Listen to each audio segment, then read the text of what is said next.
Hi hello నమస్తే, నా పేరు సౌమ్య. ఈరోజు సంపదాస్ ఫైనాన్స్ ఫాస్ట్ ఫార్వర్డ్ కి స్వాగతం. ముందుగా ముఖ్యాంశాలు. బ్యాంక్ డిపాజిట్ లో mutual funds both are not same అంటున్న ఎస్బీఐ. రియల్ ఎస్టేట్ ప్రాజెక్ట్ డెవలపర్లకు పట్టపగలే చుక్కలు చూపిస్తున్న మహారాష్ట్ర రెరా. లోన్లపై కొత్త నిబంధనలు జారీ చేసిన ఆర్బీఐ. మార్కెట్ లోకి మరో కొత్త స్కామ్. 2 లోన్ యాప్లకు జలక్.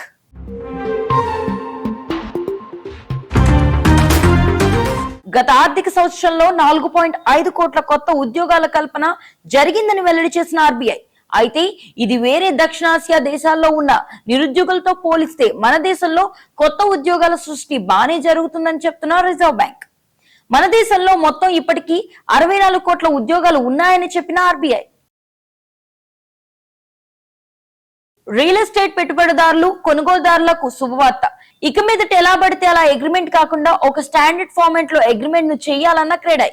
ఈ ఫార్మాట్ ని అన్ని రాష్ట్రాలు పాటించాలని సుప్రీంకోర్టులో పబ్లిక్ ఇంట్రెస్ట్ లిటిగేషన్ కూడా వేసిన రియల్ ఎస్టేట్ కంపెనీల సంఘం. మ్యూచువల్ ఫండ్స్ తో సమానంగా బ్యాంకు డిపాజిట్లను కూడా టాక్సేషన్ చేయాలని అడుగుతున్న ఎస్బీఐ. దేశంలో పెరుగుతున్న లోన్ అవసరాలకు తగ్గట్టుగా డిపాజిట్లు కూడా పెరగాలి అంటే బ్యాంక్ డిపాజిట్లు మరియు వేరే పెట్టుబడులకు ఉన్న వ్యత్యాసాన్ని తీసేయాలని చెప్పిన స్టేట్ బ్యాంక్. మ్యూచువల్ ఫండ్స్ లో అయితే తక్కువ టాక్సేషన్ మరియు లాస్ ను క్యారీ ఫార్వర్డ్ చేసుకునే అవకాశం ఉందని చెప్తున్న నిపుణులు.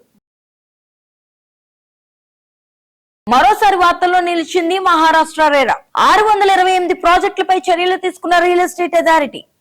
అడ్వర్టైజ్మెంట్స్ లో అమ్మకాల్లో రెరా చట్ట నిబంధనలు పాటించట్లేదు అని చర్యలు తీసుకున్న మహారెరా. ఈ ఆర్థిక సంవత్సరం బడ్జెట్ రాబోయే 20 ఏళ్లకు దిక్సూచిగా ఉండే అవకాశం ఉందని భావిస్తున్న అంతర్జాతీయ సంస్థ.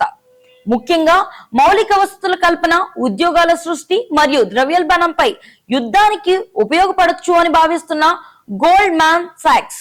అదే విధంగా గ్రామీణ ప్రాంతాల అభివృద్ధి, చిన్న పరిశ్రమలకు ఊతం, స్కిల్ ఇండియాపై దృష్టి సారించే అవకాశం ఉందని అంచనా వేస్తున్న నిపుణులు. లోన్స్ తీసుకునే వారికి కొత్త నిబంధనలు జారీ చేసిన ఆర్బీఐ. ఏదైనా కంపెనీ, వ్యక్తి సిబిల్ ను చెక్ చేసేటప్పుడు వెంటనే కస్టమర్ కి మెసేజ్ పంపించాలని ఆదేశించిన రెగ్యులేటర్. ఎవరి లోన్ అప్లికేషన్ అయినా రిజెక్ట్ అయితే రిజెక్షన్ కు కారణాలు కూడా చెప్పాల్సి ఉంటుంది. అదే విధంగా కస్టమర్ తమ క్రెడిట్ రిపోర్ట్ ను ఫ్రీగా చూసుకోవడానికి చర్యలు తీసుకోవాలని చెప్పిన ఆర్బీఐ. అలాగే ఏ కస్టమర్ అయినా దివాలా తీసే అవకాశం ఉంటే ముందుగానే సమాచారం ఇవ్వాలని చెప్పిన banking regulator. GST refund scam కి పాల్పడుతున్న సూత్రధారిని అరెస్టు చేసిన ఏసీబీ. నకిలీ ఎక్స్పోర్ట్ డాక్యుమెంట్లతో మోసం చేయడానికి చూసిన కాంట్రాక్టర్ మరియు ఆఫీసర్ ను అరెస్టు చేశారు. సుమారు 175 కోట్ల స్కామ్ కు పాల్పడుతున్న ఫరూక్ షేక్, అమిత్ లాల్గేలను అరెస్టు చేసిన అవినీతి నిరోధక సంస్థ. నకిలీ పత్రాలు మరియు ఫేక్ ఐడెంటిటీ కార్డులను వాడుకొని ప్రభుత్వాన్ని మోసం చేస్తున్నారని ఆరోపణలు. మార్కెట్లోకి వచ్చిన మరో కొత్త స్కామ్. మీ పేరును పోస్ట్ వచ్చింది, అడ్రస్ తప్పుగా ఉంది, మార్చుకోండి అని ఫేక్ ఎస్ఎంఎస్ లు. ఇండియా పోస్ట్ పేరుతో ఎస్ఎంఎస్ పంపిస్తున్న సైబర్ కేటుగాళ్లు.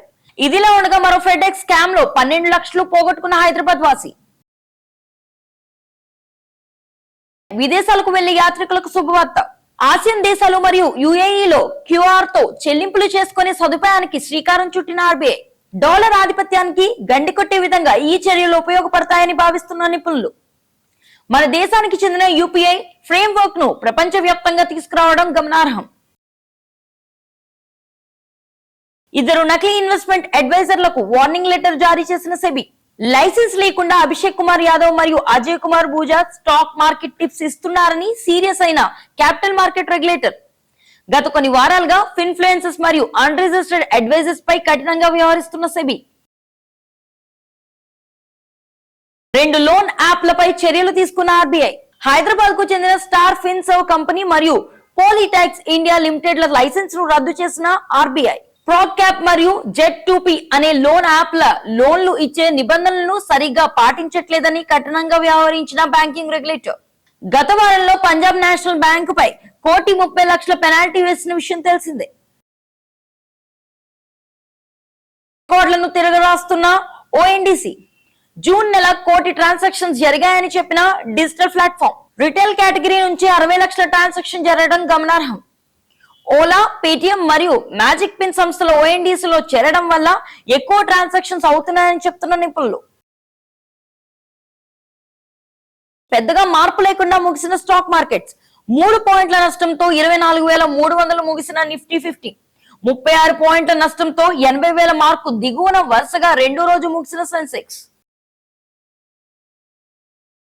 నెమ్మదిగా తేరుకునేందుకు ట్రై చేస్తున్న క్రిప్టో కరెన్సీస్. ఒక బిట్ కాయిన్ ధర $56,348 చేరుకోగా ఈథీరియం $3,006 దగ్గర ఉంది. స్థిరంగా ఉన్న బంగారం వెండి ధరలు. 10 గ్రాముల బంగారం 72,864 దగ్గర ఉండగా వెండి 93,826 దగ్గర ఉంది. ఈ వీడియో కనుక మీకు ఇన్ఫర్మేటివ్ గా అనిపిస్తే please like, share and subscribe. మీకు ఇందులో ఏమైనా డౌట్స్ ఉంటే కింద కామెంట్ సెక్షన్ లో మెన్షన్ చేయండి. ఈ వీడియోలో ఉన్న ఇన్ఫర్మేషన్ ఇంకా డెప్త్ గా తెలుసుకోవడం కోసం మా లాజ్ ని ఫాలో అవ్వండి. అండ్ ఇవి ఈ రోజు ఫినాన్షియల్ అప్డేట్స్. మళ్ళీ తిరిగి రేపు ఫినాన్షియల్ అప్డేట్స్ తో కలుద్దాం. అంతవరకు సెలవు.